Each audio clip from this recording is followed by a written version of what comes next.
Fala aí, pessoal, tudo bem? Bem-vindos a mais uma edição do De Dono para Dono, que é o podcast aqui da Audas, onde a gente sempre traz empreendedores com uma super história para dividir com a gente. A gente tenta explorar aqui um pouquinho do lado B, que a gente fala do empreendedorismo, né? E o lado A é o que vai para a mídia, é o que vai, a gente conta as histórias, mas o lado B geralmente é o lado que o empreendedor lembra. São os perrengues, as coisas mais difíceis que a gente passou eventualmente. Eu tô aqui hoje com a Mariane Morelli. Então, Mariane, antes de mais nada, muito obrigado pelo convite, pelo carinho aí com a gente, aceitar nosso convite aqui de participar. A Mariane vai explicar um pouquinho da dela ver, ela é sócia fundadora do grupo Suplay. Então, Mariane, já vou começar perguntando como é que você caiu nessa história de empreendedorismo? Bom, primeiro é uma honra estar aqui, obrigada mesmo, estar aqui com o Julian, que é o mentor dos mentores, né? Oh. Então é uma honra estar aqui, poder dividir um pouco da história do Grupo Suplay com vocês. Bom, a gente começou querendo empreender, eu sempre quis empreender. Então, eu já tinha esse sangue, assim, de vender coisas na escola, de fazer coisas mais, de gerar um pouco mais de renda. De limonada lá? Pra gerar renda. Limonada não, mas brigadeiro, essas coisas eu já fiz muito. E aí, a gente tava pesquisando. Meu pai faleceu com 15 anos, né? Então, ele me deixou um seguro. Não era muita coisa, mas era o que eu sabia que eu tinha para viver e transformar a minha vida, a minha história. E junto com os meninos, o Carlos e o Alberto, a mãe dos meninos, a empreendedora nata. Então, ela sempre gostou muito de empreender. E junto com eles, a gente, 3 sócios apaixonados por esporte. Uhum. No Brasil ainda era muito no início a suplementação esportiva, mas a gente entendeu que esse mercado poderia sim crescer de uma forma rápida e ter sucesso aqui no Brasil, e a gente começou assim. E quando foi isso?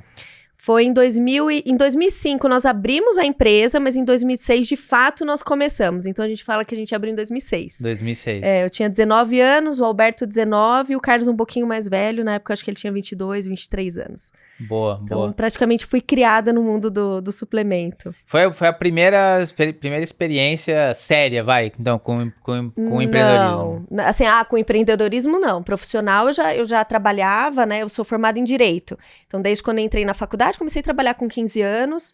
E aí, depois entrei na faculdade, fui estagiar na delegacia, depois fui secretária de um grande advogado em Matão.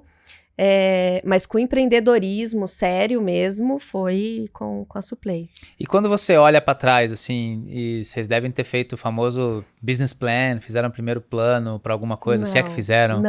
Não fizemos. Porque eu ia te perguntar, o que aconteceu do plano, se é que aconteceu alguma coisa? Como é que você compara os primeiros 2 anos do negócio na sua cabeça e os 2 primeiros anos no negócio de fato? Não, assim, quando a gente fala de plano de negócios, não era nada estruturado, mas obviamente sim. Entre nós sócios tinha uma ideia, uma visão. Existia um plano. Pô, a gente vai entrar no mercado, nós vamos começar com maltodestrina, que era o único produto que a gente podia começar, porque não dependia de registro. Sim. Vamos vender na região X, então não tinha nada extremamente estruturado, mas obviamente a gente sabia o que a gente queria, né, em termos de plano e tal.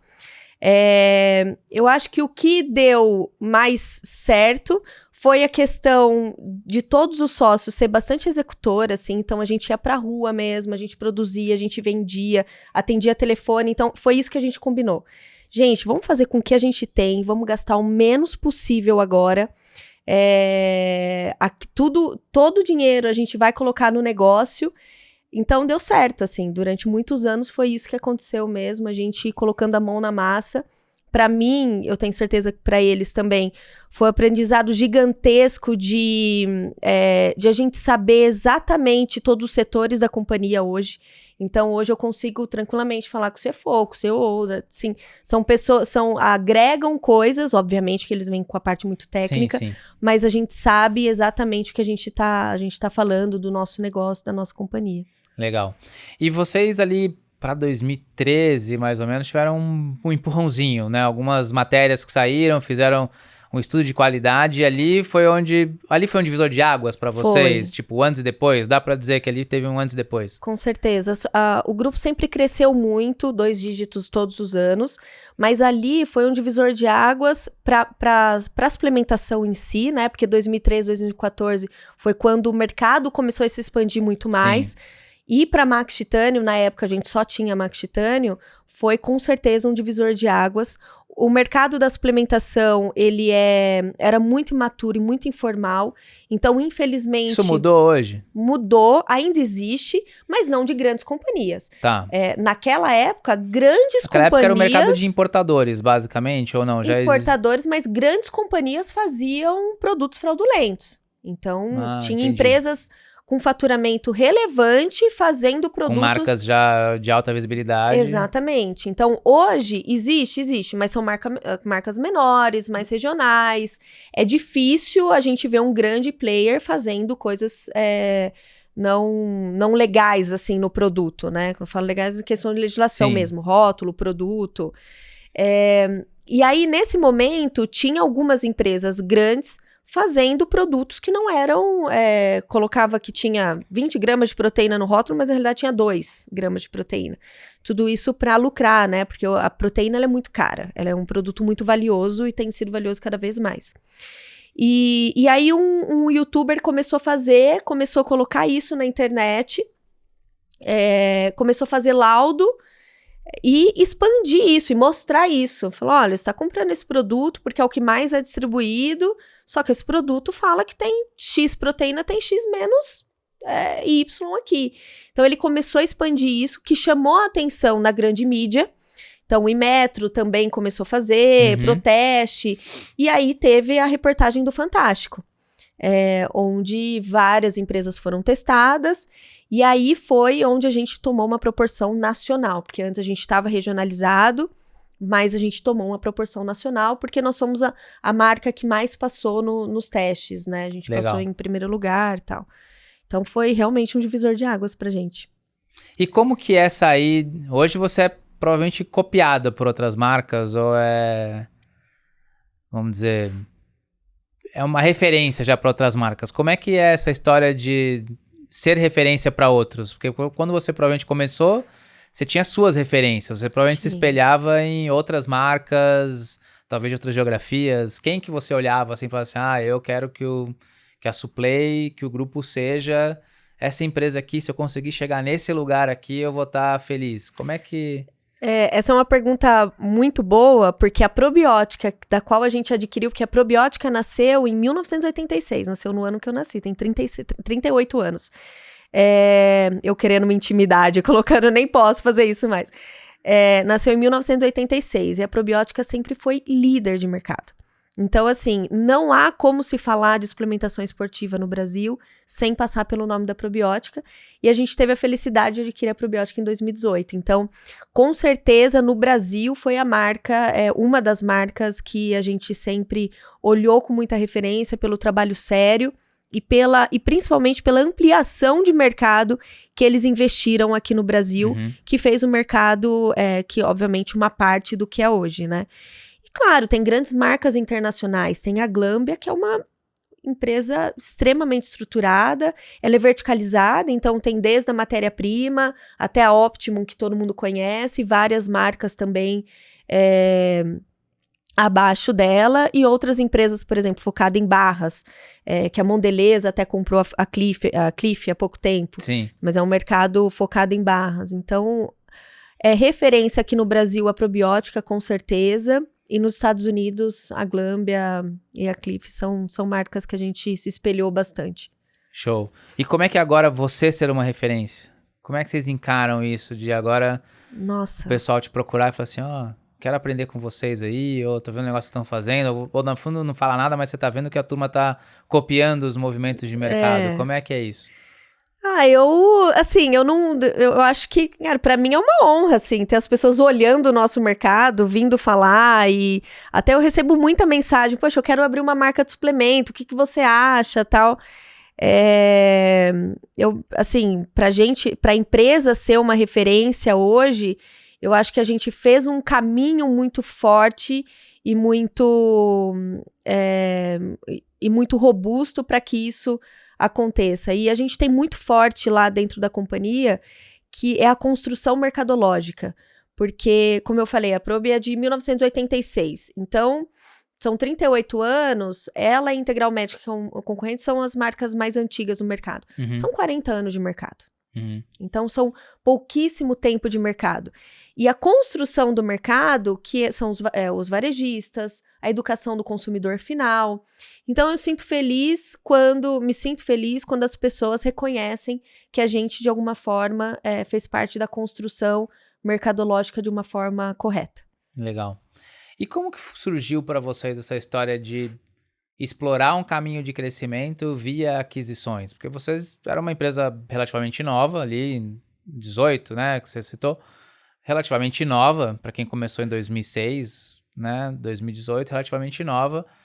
Como é que foi essa história de falar assim, não, acho que existe um caminho aqui de crescimento não orgânico, foi oportunista, foi algo que vocês já imaginavam, foi natural? Como é que surgiu essa oportunidade? E de lá para cá vocês já fizeram outras aquisições, né? Sim. Ou pelo menos mais uma que eu sei, né? Por enquanto. Como é que você está vendo isso, de explorar esses caminhos de crescimento que são orgânicos e inorgânicos ao mesmo tempo? Não, isso não nasceu com a gente, né? A gente já fez o Grupo Suplay e com a marca Max Titanium, né? E ao passar dos tempos, eu gosto muito de marketing, me especializei em marketing. Eu entendo ainda mais em um mundo onde as pessoas querem cada vez mais as marcas muito customizadas, muito personalizadas. E o suplemento alimentar é um produto que as pessoas querem se identificar enquanto marca. Falo que tem 3 gatilhos para alguém começar a ter uma qualidade de vida ou isso suplementar, né, automaticamente. Quando a gente fala de qualidade de vida e exercício físico, automaticamente a pessoa vai precisar de algum tipo de suplementação. Primeiro é o caminho da estética. A pessoa olha e fala, cara, eu quero melhorar, eu quero emagrecer, eu quero ganhar peso. É um primeiro caminho. O segundo gatilho é quando a pessoa tá com a saúde no limite. O médico fala, olha, ou você procura uma qualidade de vida melhor, ou você vai morrer. Ou você vai ter que operar, ou você vai ter que ter consequências graves. E um outro gatilho é quando a pessoa olha os filhos lá e fala, puxa, agora eu vou começar a me cuidar. Ou olha a vida e fala, nossa, eu tô me sentindo mais cansado, eu vou começar a me cuidar, me alimentar melhor e fazer exercício físico. E quando a gente olha esses gatilhos, não há, com uma única marca, a gente comunicar com esse público. Porque eu converso com a Max, a gente fala que a musculação é a base de todos os esportes. A Max Titanium, um público jovem, um público que busca musculação, um público mais disciplinado, um público que faz dieta. Que tem até um viés de performance, Tem um viés totalmente de performance, de fisiculturistas, só que não necessariamente esse caminho conversa com o Julian, por exemplo, que quer praticar esporte 2 a 3 vezes na semana, que ele quer comer, mas ele quer tomar um vinho no final de semana, ter um momento com a família no final de semana. E aí, olhando esse público, a gente já começou a pensar em aquisições para transformar o Grupo Suplay em hub de marcas. Em 2017, eu recebi uma pesquisa, Top of Mind, que vinha como a probiótica em primeiro lugar, ainda. E só para contextualizar, a probiótica fez um trabalho incrível. Em 2012, eles foram vendidos para a Valent. Vocês conhecem a Valent, que é uma indústria farmacêutica. A Valent não conseguiu se adaptar ao mercado. Não conseguiu adaptar o produto ao mercado. Eles tinham um viés muito farmacêutico. E não era o momento do nosso mercado ainda. E destruíram o valor de companhia. Então, não conseguiram atuar com o nosso varejo. Não conseguiu atuar com o nosso consumidor final. E aí eu olhei e falei assim, cara, depois de tanto tempo, a probiótica ainda continua top of mind do consumidor final, que poderia ter outras marcas, né? Sim. No primeiro momento eu fiquei pé da vida, eu falei, a gente investe em dinheiro, tempo, a gente não tá lá em cima. Como assim? Aí no segundo momento eu falei, eu acho que isso pode ser uma oportunidade, porque a gente sabia que a probiótica estava com resultado negativo, né? Aí a gente contratou uma pessoa, um advisor, a gente foi até o Canadá, né, chamou o pessoal da Valent e falou, olha, a gente quer comprar a marca, eu tenho interesse, a gente tem interesse em vender, é uma companhia que não está performando, e como empresa estratégica, né, como comprador estratégico, olhando os números, a gente sabia o ponto de virada. A gente sabia onde que eles estavam errando e onde que existia conserto rápido e um conserto que ia demorar mais tempo, mas que iria vir, né? E aí foi um ano de negociação, a gente adquiriu a probiótica para trabalhar com esse outro perfil de público, um público muito mais de qualidade de vida, todos os esportes. Então, raramente onde está um evento Max está probiótica, não são os principais, né? Arnold, APAS. Então, a gente adquiriu a Probi por esse motivo, para começar o nosso trabalho de hubs de marca e ser um grupo referência em marcas de saudabilidade. Legal. E a outra aquisição que foi da Mr. Peanut? Dr. Peanut. Dr. Peanut foi final de 2023, agora, a gente anunciou final de 2022, nós anunciamos janeiro de 2023. Foi super recente, a gente não adquiriu 100%, nós compramos 50% da companhia, então os sócios fundadores ainda ficam na gestão, eles fizeram um trabalho incrível de marca, e a gente adquiriu por quê? Porque no Brasil, a pasta de amendoim comunica totalmente com pessoas que fazem atividade física, ou de alguma forma não querem comer um doce, né? Estão ligados mais à saudabilidade e à saúde, cuidado na alimentação. E aí eu percebi que a marca Dr. Peanut começou a entrar no nosso varejo, que é o especializado. Os clientes começaram a ver valor nisso. Poxa, é um produto que eu não tinha e que eu agrego no meu faturamento. E aproveita a sua estratégia de canais, aproveita tudo que você está fazendo ali do ponto de vista de gestão do ponto de venda, né? E para eles, esse foi o gatilho para eles, né? Poxa, eu tenho o ciclo de aprendizado para eu ter um time comercial como o Grupo Suplay tem, vai demorar um tempo, eles iam conseguir, óbvio que eles iam conseguir, mas vai demorar um tempo, então eu trago todo esse tempo para o presente, consigo fazer toda essa distribuição de canal no especializado e no que a gente também chama de varejo potencial, que pra gente é o potencial, que pra vocês já é o convencional, farma, alimentar. E deu muito certo, assim, a gente, em 2022, eles faturaram, eu falo 2022 eles, porque a gente não estava na gestão, 66 milhões, e a gente fechou 2023 com 128 milhões. Então, nós dobramos o faturamento de Doctor, praticamente sem lançamento de produto, só uma gestão de canal. Ou seja, conseguiram capturar uma parte relevante das sinergias que vocês imaginavam só ali. Sinergia, E o EBITDA em percentual subiu, então nós entregamos resultado também, então nós não precisamos canalizar preço para isso. Então, em percentual também o número final subiu, então a gente está bem feliz, assim. Legal. E depois dessas, provavelmente deve ter uma galera que bate na porta lá toda hora. Olha, eu tô aqui, olha pra mim. Como é que é isso de toda hora ter gente lá? Eventualmente, vocês estão olhando pra novas coisas? Não estão? Tá sempre olhando? Como é que é? Não, a gente tem um mapeamento pra olhar essas novas marcas. Essas marcas, a gente tem sempre um range de faturamento de 50 a 100 milhões. Essas novas marcas que surgem no mercado, né? Seja ela no físico, seja ela no digital. Mas a gente pensa muito em marcas que sejam complementares ao nosso portfólio, como a gente fez com a Doctor, né? A gente gostou de adquirir um percentual da Doctor, porque a cultura da companhia se manteve, a integração da Doctor foi muito mais fácil, a gente sofreu mais com a probiótica, acho que uma por conta de experiência, né? Foi a primeira Também marca... Também era maior, não? Quando vocês compraram? Era maior e adquirir 100%, né? Mudar a cultura, mudar tudo. Lá vocês não mantiveram, nem sei se os fundadores estavam lá, provavelmente não estavam mais. Os fundadores já tinham saído. E aí a gente entende que encontrar bons parceiros para fazer essa jornada juntos, assim, foi bastante interessante pra gente.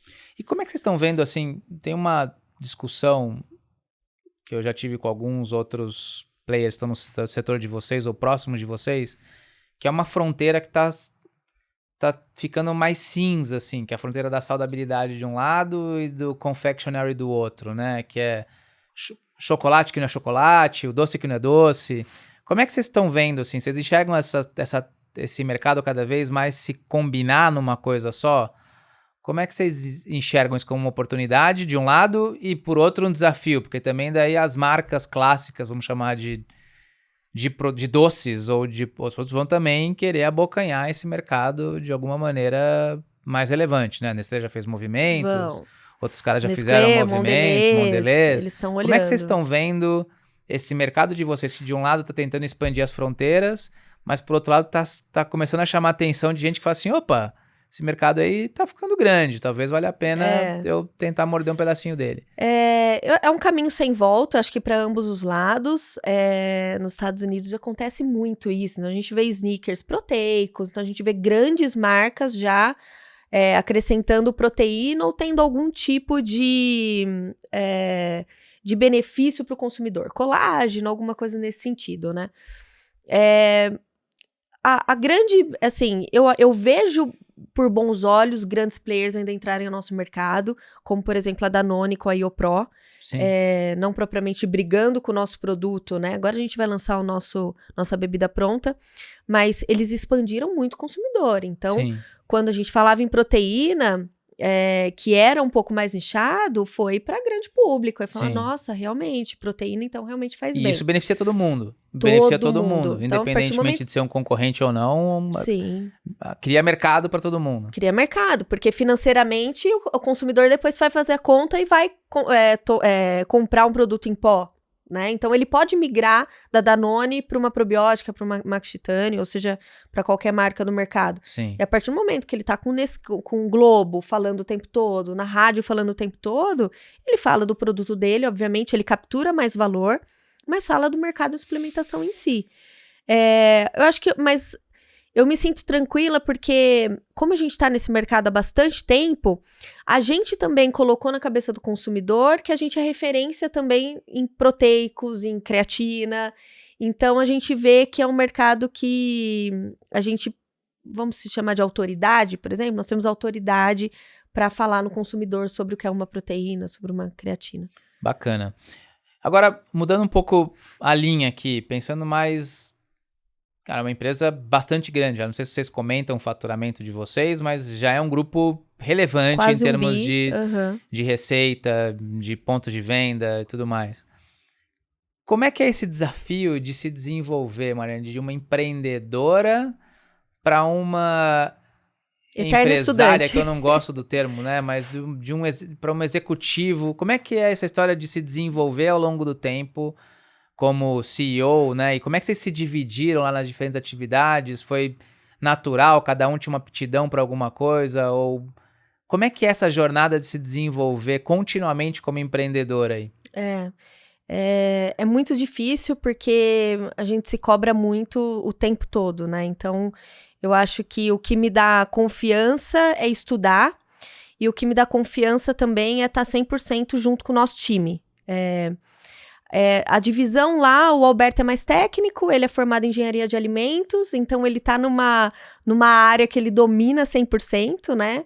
Ele tá na pesquisa e desenvolvimento, tá na parte industrial muito forte, e o Carlos fica com a parte de compras e produção.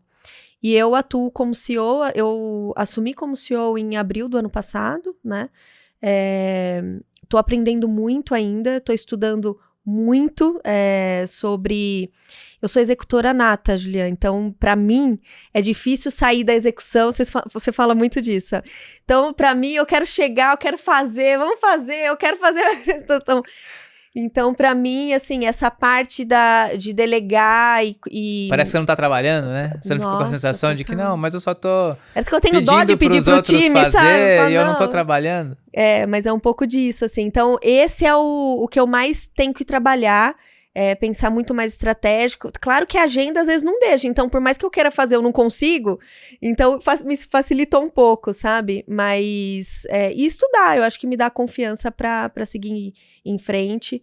Tem conhecimento, claro, mercadológico e de gestão é estudar sempre. Então, eu estudo bastante para poder me dar embasamento para eu ter uma conversa com o time, enfim, e aprender também com os melhores, né? A gente sempre precisa contratar pessoas que sabem muito mais que a gente. E é tranquila essa troca de contratar gente que vem de fora com outras experiências? Como é que tem sido para vocês isso de conseguir mesclar, né? Porque claramente vocês têm habilidades ali que foram fundamentais para o negócio chegar onde chegou em tão pouco tempo. Como é que é mesclar essas coisas? Como é que vocês conseguem, de um lado, mesclar tecnicamente essas competências, mas de outro, preservar ou manter pelo menos a espinha dorsal da cultura e dos valores que fizeram vocês chegarem até aqui? A gente sempre precisa encontrar colaboradores, principalmente na área de gestão, que tenham algumas habilidades importantes. Então, por exemplo, um pilar da nossa cultura é ritmo acelerado. Então, quando a gente encontra um colaborador que ele está numa indústria que não tem esse perfil de ritmo acelerado, eu falo, gente, vai ser difícil ele... uma companhia que cresce quase 30% todos os anos. Então, o ritmo lá é bem mais acelerado do que uma companhia que cresça só um pouco, tenha mais estrutura, né? Então, eu acho que os pilares da contratação são importantes para que a gente consiga capturar o colaborador bom. E a gente tem alguns targets também que já deram certo, de que segmento esses colaboradores já vieram. Então, por exemplo, eu tenho bastante gente que veio na área comercial, né? Ambev, Red Bull, na área... Agora a gente contratou um diretor de suprimentos que veio mais para alimentar, que ele era do alimentar, que tinha esse nervosismo de ticket médio mais baixo, de separação de pedido. Então, a gente tenta estudar companhias que, não de uma maneira parecida, porque suplemento é muito restrito, mas pelo menos que tenham processos ali ou elementos que tenham mais próximos de vocês. Legal. Boa. E como é que você vê os próximos 5 anos, Mariane? O que você olha pra frente e fala assim, cara, os próximos 5 anos eu gostaria de estar no lugar X? O mercado vai dobrar de tamanho os próximos 5 anos. Então, é um mercado que, em todas as pesquisas que a gente recebe, é um mercado extremamente promissor. A gente continua com o nosso foco de ser um hub de saudabilidade. A gente tem algumas avenidas de crescimento importante, né? Como o canal alimentar, como o canal farma. Claro, uma gestão de categoria também é importante, né? A gente vai ter que passar por esse processo de aprendizado. E ser a maior empresa de suplementação no Brasil. O Brasil é o nosso mercado foco, né, quanto a isso. Não tem nenhum tipo de visão ainda de expandir fronteiras, sair do Brasil ou fazer alguma coisa... O plano Dr. Peanut é um pouco mais voltado à exportação, mas suplay é muito pouco. A gente até está nos Estados Unidos, na Amazon, mas a gente não coloca muita energia e muito tempo quanto a isso. Porque a gente não quer deixar perder tudo que o Brasil tem para capturar ainda, né? Então, são novos consumidores o tempo todo. É um mercado que o consumidor também ainda não está maduro. Então, não é um... Como que se comparam esses mercados? Por exemplo, estatística de penetração Brasil, Estados Unidos de consumo de suplementação, você lembra? Os Estados Unidos tem mais ou menos 60% da população consumindo algum tipo de suplementação, seja vitaminas e tal. E o Brasil de 13% a 15%. Ou seja, 5 vezes menor aí em termos de penetração. Isso, muito pouco. Muito pouco. Então tem muito espaço para crescer ainda. Muito espaço para crescer, mas o Brasil é o segundo maior país com academias do mundo. Então, assim, eu falo que segundo país, só que o Brasil pratica muito ao ar livre, né? Porque a gente está num país tropical. Então, tem essa questão. Por renda per capita, o Brasil já é maior, né, de academias. Então, é um país que as pessoas estão ligadas à estética e estão ligadas à saudabilidade. E a gente precisa estar 100% atento aos anseios desse consumidor. O desafio é o poder aquisitivo, né? O desafio aqui não é Total. Tanto hábito de esporte ou nada, mas assim é poder aquisitivo, né? O quanto que o consumidor pode comprar. Consegue dispor de renda para comprar e os produtos e tudo mais. Bacana. E como que é o digital nessa... A gente estava falando um pouco aqui antes, né? De que a gente agora tem que ser meio criador, né? Para não usar o termo blogueiro. E como que é isso na categoria? Assim, qual a relevância do canal, do digital na categoria? Tem ficado cada vez mais relevante, obviamente, mas... E também para você pessoalmente, assim, como que você vê isso afetando o seu papel ali como dona, sócia, empreendedora, líder? Como é que é trabalhar esse canal? Como é que é trabalhar com esse público? Como é que tem sido isso para vocês? O digital é onde as pessoas no nosso mercado se educam. Na falta de, né, nem todo mundo pode ir na nutricionista, né? E os nutricionistas ainda passam por uma educação sobre suplemento, né? Não são todos que saem da faculdade já sabendo exatamente como faz a prescrição e tal. Os médicos também estão entendendo a importância agora. E na falta dessas pessoas que teoricamente tinham essa autoridade, né? Se bem que o país, é válido falar que no Brasil, as pessoas de nutrição, os nutricionistas são muito bem, assim, são muito bem formados mediante ao mundo, assim, eles estão estudando muito sobre nutrição. Mas na falta de, às vezes, ou dinheiro de ir em algum nutricionista, eles procuram meios para se informar e para já chegar na loja com uma informação mais consistente, né? Então, a gente vê a nossa geração de conteúdo como prioridade máxima, que não é a geração de conteúdo, o grande objetivo é a educação do consumidor. Falo que no nosso marketing a gente sempre precisa pensar que é o consumo consciente da categoria. Porque a proteína, ela é para todo mundo. Ou seja, você não está necessariamente comunicando para gerar demanda, você está comunicando para gerar educação. Para gerar educação. Que essa é uma sacada importante para a galera que fica pensando em marketing digital, que às vezes só fica pensando em performance. A gente tem, lógico, o nosso lado de performance, mas no nosso YouTube, por exemplo, a gente não são indicadores de performance. Indicadores de visualizações, do que o nosso consumidor tá procurando, mas falando muito em educação. Então, a gente quer que esse consumidor, ele comece a consumir uma creatina e não pare mais. Sim. E ele só vai fazer isso consumindo da maneira correta. Sim. E daí tem estratégias diferentes para cada uma dessas ações que você espera do consumidor de conteúdo. Vamos chamar assim, então aqui é para o cara se educar, aqui realmente é para suportar a decisão de compra, aqui realmente é para ativar ali no momento específico de compra e consumo, então tem canais diferentes. Tem canais diferentes para a gente conseguir colocar mais número possível de pessoas na nossa rede e entender qual o momento que está a jornada de compra dele. Né, que não necessariamente ele vai ver sobre proteína e ele vai comprar naquele momento. Boa. Você citou há um tempo atrás, nas suas respostas aí, que um dos seus principais desafios, ou que se você se vê muito como executora, isso é um desafio, né? Para você também sair disso e ir para o lado estratégico. Quais outros desafios? O que você vê que é uma luta constante sua ali no dia a dia para fazer, putz, isso aqui eu tenho que tomar cuidado, seja na comunicação ou seja em algum tipo de comportamento que é nato para você, mas eventualmente você fala assim, putz, isso aqui podia ser mais polido, porque o que faz a gente ser muito bom em algumas coisas também faz a gente ser muito ruim em outras, né? Eu brinco que não dá pra gente desligar a chavinha na cabeça toda hora e falar assim, isso aqui é o que me faz ser bom nisso, e daí agora que eu não quero eu desligo. Né? Como é que é isso? Como é que você tá o tempo inteiro domando essa ferinha aí, segurando pra não atravessar essas linhas? Onde estão esses... Nossa, eu acho que um outro ponto que eu posso citar é ser muito objetivo, né? Eu sou muito objetiva, só que não necessariamente as pessoas entendem. Então, a comunicação eficaz de contar a história desde o início, às vezes eu mando a mensagem e as pessoas falam, cara, o que você tá falando? Porque a minha cabeça acaba rodando. Você mandou só o resuminho. Eu mandei só o resumo. E isso gera muito retrabalho e gera ansiedade do time também, né? Porque, nossa, a Mari manda mensagem, né?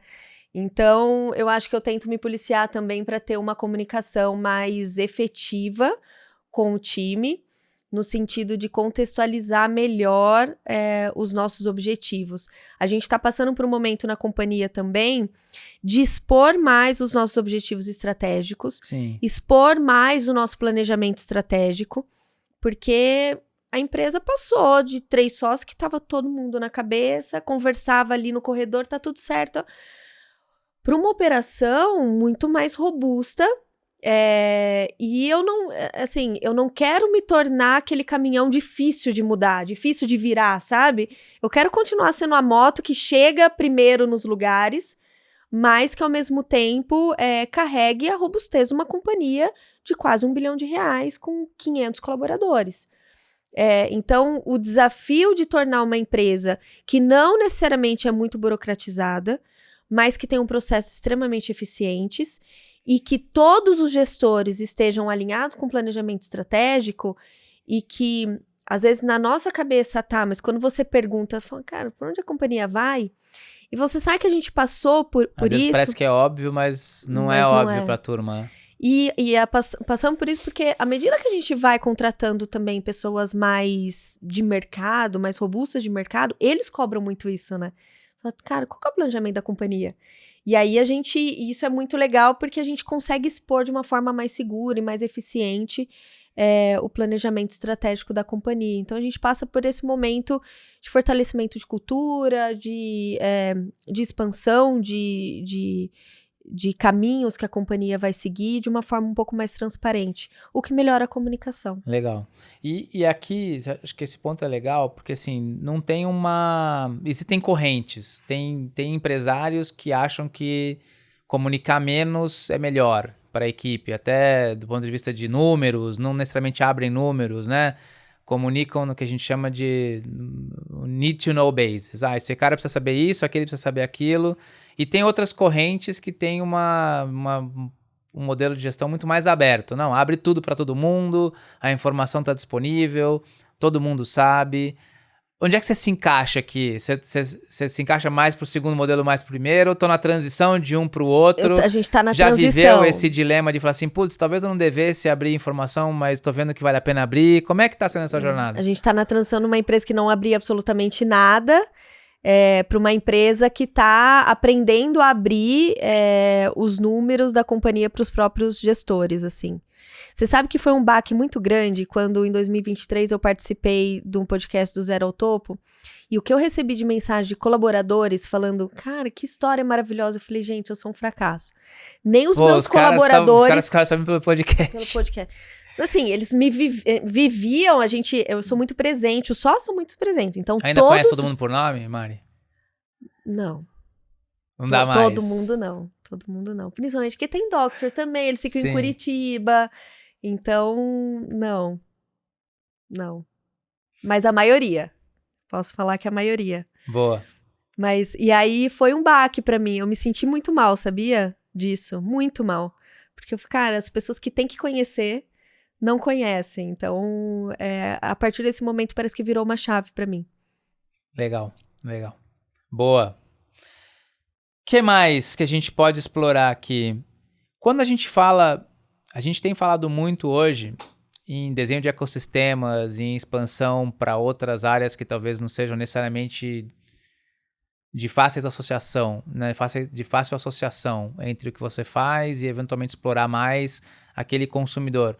Como é que vocês enxergam isso na estratégia de vocês? É um pilar importante essa história de eventualmente começar a construir um ecossistema que vá além dos produtos, serviços e outras coisas que sirvam tanto os clientes, fornecedores, cadeia como um todo? Como é que vocês estão enxergando isso? Sim, eu acho que do mapeamento estratégico que a gente tem é muito a questão da tecnologia também, né? Tá. O quanto que a gente consegue agregar na vida do consumidor. Então, tem aplicativos hoje que conseguem fazer isso de uma maneira super incrível e que a gente consiga agregar, ao mesmo tempo, tirar informações, alguns insights, né, desse consumidor, e agregar na vida dele em 360, não só necessariamente quando ele está na academia ou quando ele está consumindo algum suplemento alimentar, né? Então, esse é um ponto que a gente pensa diariamente, quanto que alguma tecnologia pode fazer sentido pra gente. E vocês já estão experimentando com alguma coisa nesse sentido? Não. Ainda está num estágio muito mais de estudo, ainda observação? No que tem, já tem no mercado, né? Então, tem grandes... na pandemia surgiram muitos, então poucos ficaram agora, os muito bons ficaram. De curso, de informação, de dieta...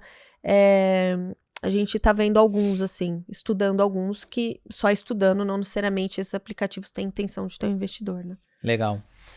E fora do ambiente ali do grupo, como que é a Mari? O que você consegue fazer quando sobra tempo Mari? Vai... Aí é família 100%. Família 100%? E 50 minutos de academia se todo dia. esconde no meio do mato lá, pra dizer que fica lá em Matão. Como é que é isso? Total. Aí, fora a companhia, eu tenho 2 filhos, né? Tenho um filho de 14 anos, vai fazer 15 agora, e uma filha que vai fazer 6 anos. Então, eu fico... Como é que é jogar todas essas bolinhas pro alto e manter todas elas sem cair no chão? Não, às vezes cai alguma, mas a gente pega. Não é fácil, não. Mas tem que ter muita disciplina, né? De saber o horário que, poxa, agora eu vou me dedicar. Então, eu acho que quem tem agenda muito corrida, assim, consegue ter uma disciplina muito grande para não deixar as esferas importantes da vida para trás. Porque aí também não faz sentido, né? Então, eu fico 100% do tempo, assim, até as pessoas, putz, você não é nada sociável, chamar pra jantar, então eu falo, não, eu vou ficar com os meus filhos. Então, tem algumas coisas que você perde, né? Algumas trocas, né? Algumas trocas, então raramente eu vou em eventos, quando é o final de semana que eu tenho pra ficar com os meus filhos, eu vou ficar com os meus filhos. Tem os finais de semana de trabalho, né, feira, tal. Então são essas trocas que a gente abre mão, pela família, né? E o esporte, assim, o que me deixa... A minha meditação ativa é ir pra academia. E qual esporte? Que é o esporte... É só musculação só eu musculação. faço. Eu sou nativa em natação, né? Meu sonho é voltar a fazer natação, mas eu não tenho tempo, não dá. Aí, entre natação e musculação, eu sempre dou preferência em musculação e faço cardio em casa. Tem escada, bike, tudo que tem. Então, meia hora. Consegue manter a disciplina daí? Consigo. E a sanidade, né? Que é o que a gente Total. usa um pouco pra esvaziar a cabeça. Total. São momentos que as pessoas falam, você escuta podcast? Eu falo, não, eu fico só comigo mesmo.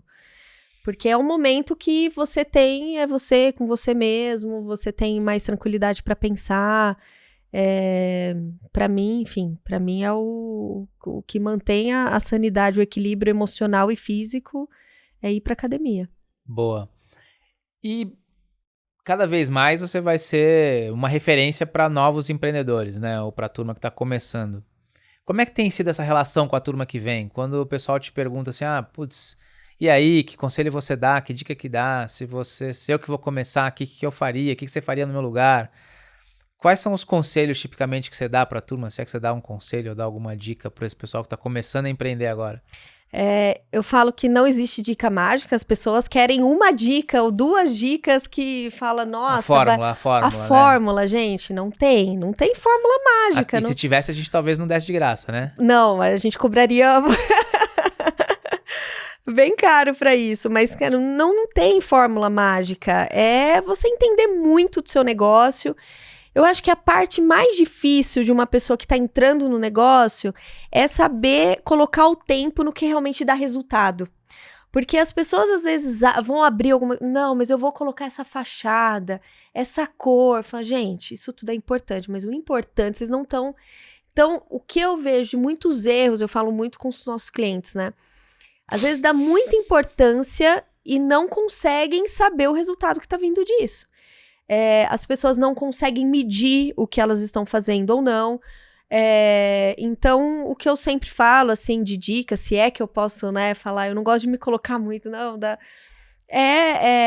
medir tudo o que faz e focar realmente seu tempo e o dinheiro no que traz resultado e não no que é legal, porque tudo é legal, né, Juliana? A gente recebe, tudo é legal, tudo pra marca é muito bom, mas, cara... Tudo é construção da marca. Tudo é construção da marca, mas...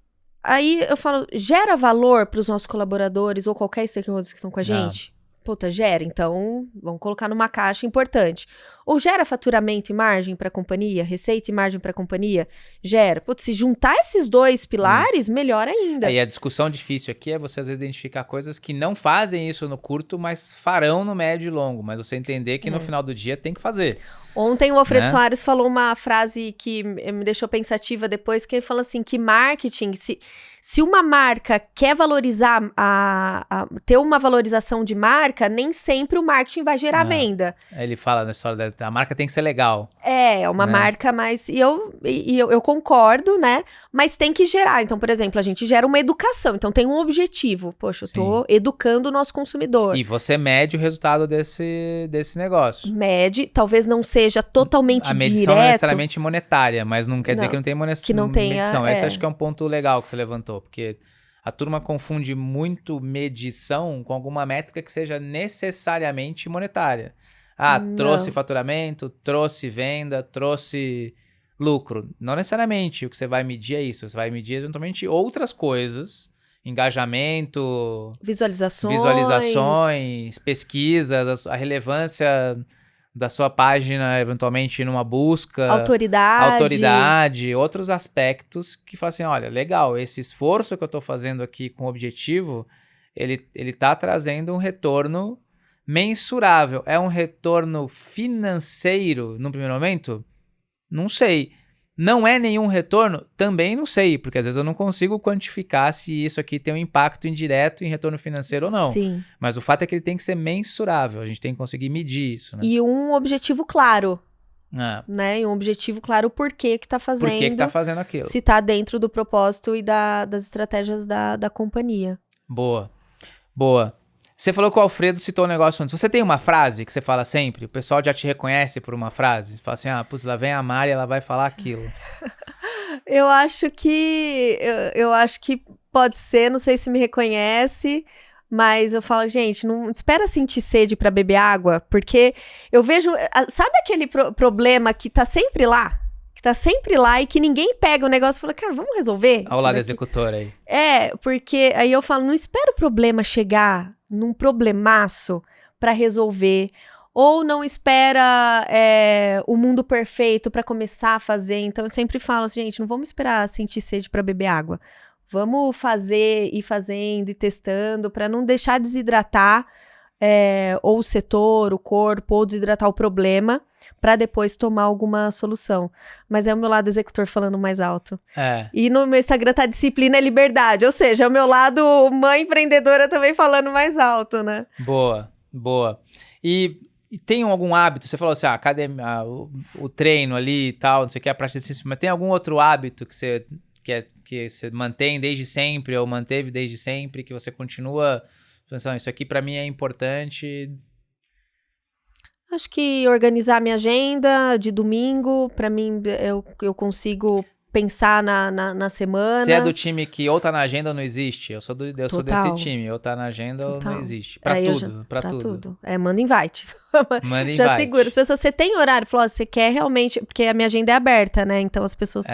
conseguem ver. E você é daqueles que deixa buraquinho na agenda entre uma reunião e outra ou não? Tem um espaço lá, pode... Não, tem um espaço... Aí os espaços que eu não posso, eu já bloqueio. Então, por exemplo... Mas você bloqueia antecipadamente? Por exemplo, sua agenda de abril tá bloqueada lá... Bloqueio antecipadamente. Mas para horário de trabalho seu individual? Não, assim, até pra eu ficar com os meus filhos. Então, por exemplo, essa semana eu saí de casa segunda-feira... Vou voltar em casa, chego em casa mais ou menos quinta-feira, 2h da manhã. Eu vou ter reunião até umas 4h da tarde. Eu bloqueio a minha agenda das 4h da tarde, porque ninguém vai marcar reunião às 5h. Entendi. Entendeu? Então eu já tento bloquear. Sempre quando eu passo uma semana mais intensa, eu organizo meus horários de treino no domingo, com o personal, quem faz. Então, falo com ele, eu tenho esse horário, eu bloqueio a minha agenda. Então, eu tento sempre ficar bloqueado. Às vezes falho, tá, gente? Às vezes, nem sempre eu consigo bloquear tudo. Eu falo, puta, eu tinha um negócio aqui, mas normalmente eu bloqueio minha agenda geral. E você usa alguma técnica, dado que a gente tá falando de agenda? Você, quando eu tenho que fazer algum trabalho, eu prefiro fazer de manhã, fazer à tarde. A minha maior atenção... Então, quando eu tenho que fazer algum trabalho que eu tenho que pensar muito e que eu tenho que estudar, que eu tenho que organizar, normalmente é de manhã. Eu sou 100% de manhã. E à tarde eu prefiro fazer coisas que que seja, por exemplo, executar um pouco mais, ou ter reuniões. Então, e eu bloqueio também, por exemplo, toda segunda-feira é minha agenda com gestores. Então, é de segunda e eu tenho sexta-feira, porque não coube tudo na segunda-feira, eu tenho sexta-feira com mais 2 gestores. E aí eu faço o plano de trabalho com eles e com a gente durante essa semana. Visitar clientes, então a gente sabe quais são as datas que a gente precisa visitar os clientes, quais são os clientes e tal. Pra você, horário de almoço ou horário de trabalho que por acaso tem almoço? Não tenho uma definição certa sobre isso.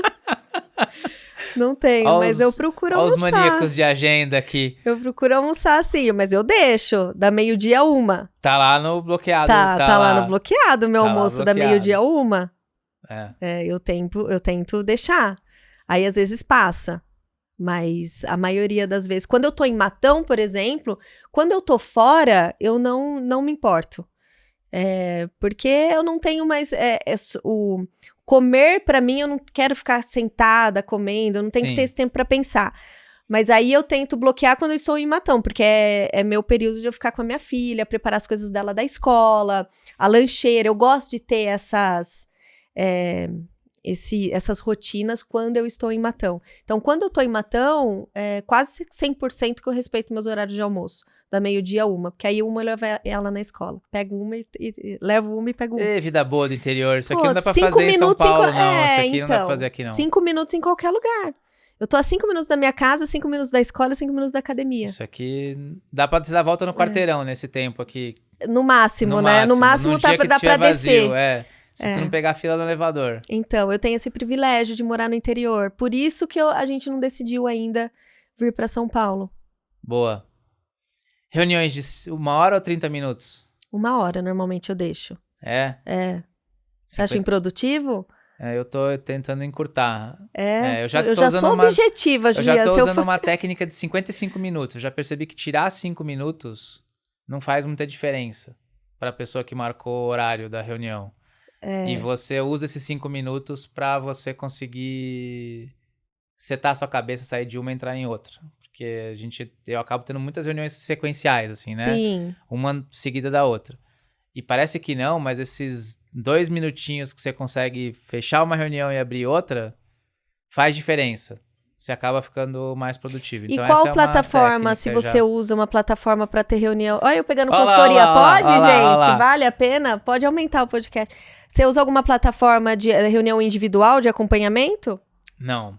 Eu uso o Gmail mesmo, normal. Não uso nada demais. Gmail, Excel, para as coisas. Mas também sou meio que freak com agenda, assim. Tudo tem que estar na agenda. Tudo tem que estar na agenda. Todos os compromissos tem que estar na agenda. É que eu já sou muito objetiva, tem coisa que eu já marco menos tempo. Eu falo assim, cara, 1h comigo vai ser difícil. Então, assim, se prepara para trabalhar em menos tempo. De fato, quando a gente vai falar só de indicadores, companhia e resultado, 1h, 40 minutos. É que aí tem uma questão mais de aproximação, enfim. Não, assim, não são todas, mas eu acho que tem algumas dinâmicas que eu tenho trabalhado com o time para falar assim, olha, a reunião vai ser mais curta. E aí trabalha o pre-work, né? Fala assim, me manda o material antes, eu vou olhar antes. Você não precisa me mostrar o material na hora da reunião. Na hora, sim.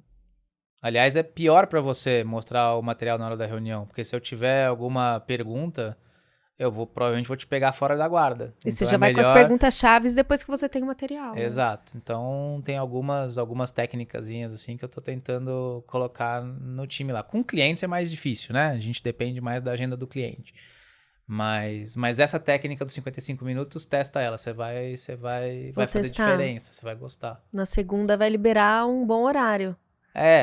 No final das contas você vai gastar o mesmo tempo, mas pelo menos vai te dar esse micro tempo para você sair de uma pauta e entrar na outra, que parece que não, mas vai tornar as reuniões mais produtivas. Fica a dica aí. Boa. A gente que tá falando de agenda, né? Obrigada. Sábado é dia de trabalho? Não é, né?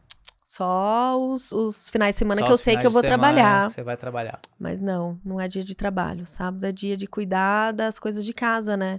E domingo à noite é o dia da semana da deprê ou é o dia da semana da animação? Não, é o dia da semana da organização, né? Eu adoro... Eu só não posso ligar a TV, né, gente? Pelo amor de Deus. É que eu não gosto de TV, mas de organizar. Eu adoro domingo à noite, assim. Que é quando você planeja a semana. Eu planejo a semana, fica naquela de ansiedade de começar também, a semana. Porque eu já começo a pensar o que eu tenho que resolver na semana, mas é que tem gente que fica na deprê que acabou o fim de semana. Tem os dois times também.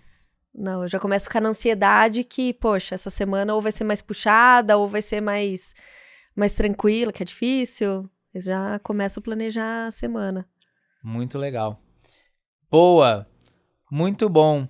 Mari, alguma consideração final? Algum tema, alguma mensagem que você quer deixar pra galera, pro pessoal que tá começando a empreender? Você já deu algumas dicas, algumas coisas aqui, alguma mensagem final? Como é que a turma acompanha vocês nas mídias, te acompanha nas mídias? Como é que o pessoal conhece mais aí sobre o grupo, sobre você? Eu acho que a mensagem final é o nosso propósito, né? Que é transformar vidas através da nutrição e do esporte. É isso que a gente se propõe a fazer. Então, eu convido as pessoas a entrarem um pouco no nosso ecossistema, entrarem um pouco nas nossas marcas, para ver quais elas se identificam mais e comecem a estudar e a nos acompanhar para que a gente consiga transformar a vida de maior número de pessoas possíveis através da nutrição e do esporte, tanto qualidade de vida, performance, enfim, qual seja o objetivo da pessoa. Então, convido todo mundo para entrar na nossa base, para nos conhecer melhor.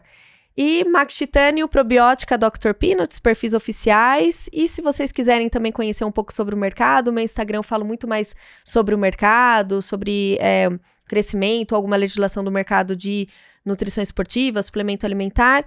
É M Macchione, mas se colocar Mariane Morelli lá, vai achar com facilidade. Boa! Mari, muito obrigado mais uma vez por aceitar nosso convite, por estar aqui hoje, dividir com a gente um pouco da trajetória. Parabéns, né? Baita trajetória. Tenho certeza que a gente vai ouvir muito ainda do grupo, né? Nos próximos anos. Foi super bacana esse bate-papo aqui. Podia ficar mais um tempão trocando figurinha aí sobre como gerenciar a agenda. Não, com certeza. Se você tiver mais 2 horas de agenda, a gente... Brincando. Mas valeu, super Obrigada, obrigado mesmo, viu? pela presença. Pessoal, obrigado mais uma vez pela audiência, por acompanharem a gente aqui, para quem acompanha a gente, né? Então, nossos canais ali no @dedonopradono, no @aldas_, no meu Insta, no @juliantonioli, e até o próximo episódio. Valeu!